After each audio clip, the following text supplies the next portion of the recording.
IQ level क्या होता है? देखिए आईक्यू लेवल क्या होता है, अच्छा क्वेश्चन है। आप बस इसका जवाब दे लेने दीजिए फिर पूछे आईक्यू लेवल क्या होता है।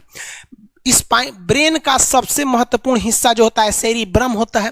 सेरिब्रम ही हमारी मेमोरी को कंट्रोल करके रखता है। जिसकी मेमोरी अच्छी होती है उसे पढ़ाई लिखाई की चीजें, हर चीजें याद रहती हैं। तो इसको नापने का भी कोई ना कोई एक यूनिट होना चाहिए ना। जैसे हम आपको गेहूं देंगे तो तुरंत ही उसको किलो में नापिएगा, चावल देंगे तो किलो में नापिएगा, कपड़ा देंगे तो मीटर में नापिएगा, गैस देंगे तो वॉल्यूम में नापिएगा, एमएल में नापिएगा, लीटर में पानी नापिएगा। उसी तरह से हम कितना देर याद रखते हैं इसको कार्टेक्स में नापते हैं। जिसका कार्टेक्स ज्यादा उसको कहते हैं कि ससुरा बहुते इसका दिमाग तेज है, यानी इसका आईक्यू लेवल ज्यादा है। और जिसका कार्टेक्स यानी याद रखने की क्षमता कम है उसे कहते हैं कि इसका कार्टेक्स कम है, यानी आईक्यू लेवल इसका कम है। समझ में आ गया कि नहीं आ गया? किसी को दिक्कत? अब हम आपको एग्जांपल देते हैं। आपकी लाइफ में बहुत सारे टीचर आए होंगे। कुछ टीचर आपको नोट्स खोल के पढ़ाते हैं। कोनो किताब उताब नहीं है जी? हाँ, कोनो किताबें नहीं, खाता बुक वे देना यहाँ, इसी को समझा देते। देखो ये हिसाब किताब वाला किताब है। दिवाली के समय हिसाब किताब फाइनल होता है ना, सबका सैलरी उलरी का। तो कुछ टीचर को देखिएगा ना, तो ऐसे एक किताब लेके रखे रहेंगे लोग और इसी में देख के पढ़ा देंगे। बाबू देखो, नर्वस सिस्टम का 2 पार्ट होता है, 2 ना 3 होता है। नर्वस सिस्टम का 3 पार्ट होता है। ऐसे लोगों का मतलब ये खाता बुक रख दो भाई, इसका हिसाब दिवाली में हो जाएगा। तो ये ऐसे लोगों का इस आईक्यू लेवल कम है। लेकिन कुछ लोगों को देखेंगे आप, उनको किताब उताब से मतलब नहीं होता। जैसे आप इलाहाबाद यूनिवर्सिटी कभी जाइए तो देखिए, या बड़े टीचर आईआईटी वगैरह जाएंगे, बहुत एकदम टीचर आते हैं आराम से, कोई नोट सोर्स कुछ नहीं, आया पढ़ा रहा है, चालू किया, एकदम मस्त इंजॉय करके चला गया। तो इनका आईक्यू लेवल ज्यादा होता है। आईक्यू लेवल बढ़ाने के लिए हम आपको बताए भी थे, दिमागीन खाइए, अच्छा रहता है। एक ही तरह की सोच मत सोचिए, अच्छा रहता है। समझ आ गया? प्यार वगैरह के चक्कर में मत रहिए, अच्छा होता है। देखिए प्यार मोहब्बत आपको हो ही जाता है, ये उम्र की गलती है। लेकिन सही क्या है कि आपके अंदर एक समझदारी रहनी चाहिए कि भाई साहब ये उम्र की गलती है तो इसे गलती भरी स्वीकार कीजिए। अपने आप को जीवन साथी बनाने की कोशिश मत करिए। बस ये एक समाज के लिए गलत है, हमारी संस्कृति के लिए नहीं है। तो आप करते हैं तो छुप के ही रहिए।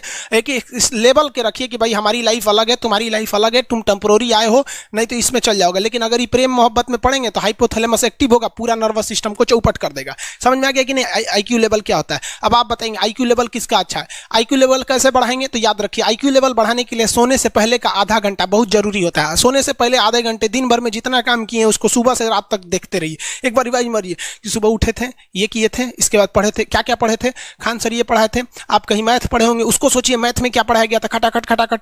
आपको सोचना ही है ना, सोचने में कितना टाइम लगता है, खटाखट। तो अगर इसको रिवाइज करते रहेंगे, गिन के 42 दिन में आपका आईक्यू लेवल तेज हो जाएगा। फिर आप कहेंगे कि सर जी हमरो बिना किताब का याद हो गया। और अगर यही खत्म हो जाएगा तो क्या कहिएगा, आपका भी आईक्यू लेवल गिर जाएगा। सपना कैसे आता है? इसे ब्रेन की वजह से आता है। थके नहीं रहेंगे ना, नींद अच्छी नहीं रहेगी तो सपना आने लगेगा, क्योंकि ब्रेन कभी रेस्ट नहीं करता है। टॉपिक भूल जाते हैं, मतलब आपके दिमाग में दूसरा टॉपिक चलता है। आप लाइफ में किसको किसको आई लव यू बोले हैं, कभी भूले नहीं? कौन कौन आपको मारा है या कुछ उल्टा सीधा बोला है, नहीं भूलते हैं। रीजन क्या? आप कितनी बार किसी चीज को रिवाइज मारते हैं। 21 दिन के अंदर अगर आपका दिमाग कभी किसी चीज को रिवाइज मार दिया ना, तो फिर वो भूलने नहीं देगा अगले 2 महीने तक। यानी हर 21 दिन पे उसको रिवाइज मारते रहिए, मारते रहिए, मारते। और अगर हर 7 दिन पे मारेंगे ना तो वो एकदम फिक्स हो जाएगा, एकदम फिक्स हो जाएगा। हम लोग को क्या है भैया, दिन रात पढ़ाते पढ़ाते पढ़ाते पढ़ाते आदमी पगला जाता है। इसलिए अब कोई नींद में भी पूछेगा खान सर स्वायत्त तंत्रिका तत्व किसे कहेंगे, स्वायत्त में कुछ नहीं आएगा, ये आ जाएगा आपका सिंपैथेटिक और पैरासिम्पैथेटिक, बस यही आ जाएगा। क्यों इतना जल्दी जल्दी जल्दी जल्दी रिवाइज मारा आदमी कि ये हमारा सब कॉन्शियस माइंड में घुस गया है। सब कॉन्शियस, देखिए कॉन्शियस माइंड उसे कहते हैं जिस पर हमारा कंट्रोल रहता है। जैसे हमसे कोई पूछेगा कि आप भी अगर पूछेंगे कि खान सर जो 1 हफ्ता क्लास नहीं लिए थे कहाँ थे, तो हम सोचने लगेंगे ये स्टूडेंट है, इससे हर बात क्या बताएगा आदमी कि किस डॉक्टर के पास थे, कहाँ गए थे। नॉर्मल बोल देंगे बाबू थोड़ा सा मेडिकल हेल्थ इशू था इसलिए चले गए। लेकिन अगर मम्मी पापा पूछेंगे तो उनसे हर चीज बताएंगे। तो जो चीज हमारे कंट्रोल में नहीं रहता है वो उसे क्या कहते हैं, सब कॉन्शियस माइंड। जैसे कोई हमारा नाम पूछेगा, खटाक से बता देंगे खान सर, समझ में आ गया कि नहीं आएगा? ओरिजिनल नाम तो आपको भी नहीं बताते हम लोग यहाँ पे। तो सब कॉन्शियस माइंड में घुसा दीजिए जो चीज। जैसे आप स्टेशन पे उतरिए या बस स्टैंड पे उतरिए, अपने घर जाने के लिए कभी रास्ता याद किए हैं? हाँ, इसके बाद दाहिने मुड़ना है, बाएं मुड़ना। आप फोन पे बतियाते भी चले जाते हैं। तो जब कभी किसी चीज को बहुत बार रिवाइज मार देते हैं तो वो चला जाता है सबकॉन्शियस माइंड में, फिर आपको याद करने की जरूरत नहीं है। सपना कैसे आता है? जब आपकी नींद अच्छी नहीं होती है तब।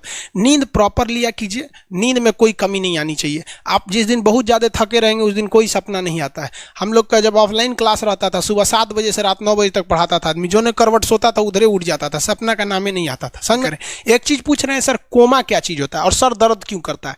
जब भी आपके बॉडी में ऑक्सीजन की कमी आएगी वो चीज दर्द करने लगेगा। जैसे आप दौड़ेंगे तो आप सांस ज्यादा नहीं ले पाते, ऐसे लेते हैं तो बॉडी में सांस नहीं पहुंच पाता और हाथ पैर में आपके लैक्टिक एसिड जम जाता है, जिसलिए दर्द करने लगता है। तो जब कभी भी मेहनत करने लगेंगे या फिर एक दब हो जाएगा तो ब्रेन दर्द करने लगता है। दूसरा, कोमा क्या होता है? ब्रेन हमेशा वर्किंग करते रहता है, अगर वो रेस्ट में चला गया तो उसी को कोमा कहते हैं। अब परमानेंटली रेस्ट में चला गया तो मरिए जाएंगे। बेहोशी में क्या होता है कि ब्रेन और स्पाइनल कॉर्ड का संपर्क टूट जाता है। ब्रेन और स्पाइनल कॉर्ड का संपर्क टूट जाता है तो उसी को क्या कहते हैं? बेहोश हो गया है। पानी उनी छिड़केंगे ना तो स्पाइनल कॉर्ड में उसमें संपर्क जुट जाएगा, लेकिन ब्रेन और स्पाइनल कॉर्ड काम ही नहीं कर रहे हैं तो कोमा में चले गए।